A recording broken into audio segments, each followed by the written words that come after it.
കാന്താരി കൃഷി. ഗ്രൂപ്പ് മെമ്പറായ രാജീവിന്റെ വീടിന്റെ മുൻവശത്താണ് ഈ തോട്ടം ക്രമീകരിക്കുന്നത്. 300ഓളം കാന്താരി തൈകളാണ് ഈ വീട്ടുമുറ്റത്ത് നടാനായിട്ട് ഉദ്ദേശിക്കുന്നത്.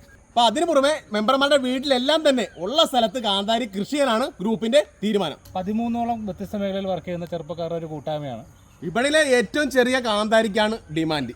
പച്ച കാന്താരിയാണ് ഇവിടെ നട്ടിരിക്കുന്നത്. കാന്താരിയോട് തമ്മിലുള്ള ഡിസ്റ്റൻസ് വന്നിരിക്കുന്നത് ഏകദേശം ഒരു 1.5 മീറ്റർ ഡിസ്റ്റൻസിലെ വട്ടത്തുറം കോരിയാണ് ഇവിടെ ഫുള്ള് നട്ടിരിക്കുന്നത്. അതായത് ഈ വീടിന്റെ വാതിക്കല് ഫുള്ള് കൃഷിയാണ്. കഞ്ഞിക്കുഴിയുടെ അഭിമാന പദ്ധതിയായ കപ്പയും കാന്താരിയും അമ്പലക്കര ഗ്രൂപ്പ് ഏറ്റെടുത്തതിൽ ഏറെ അഭിമാനം ഈ പദ്ധതി ഉദ്ഘാടനം ചെയ്തതായി അറിയിക്കുന്നു.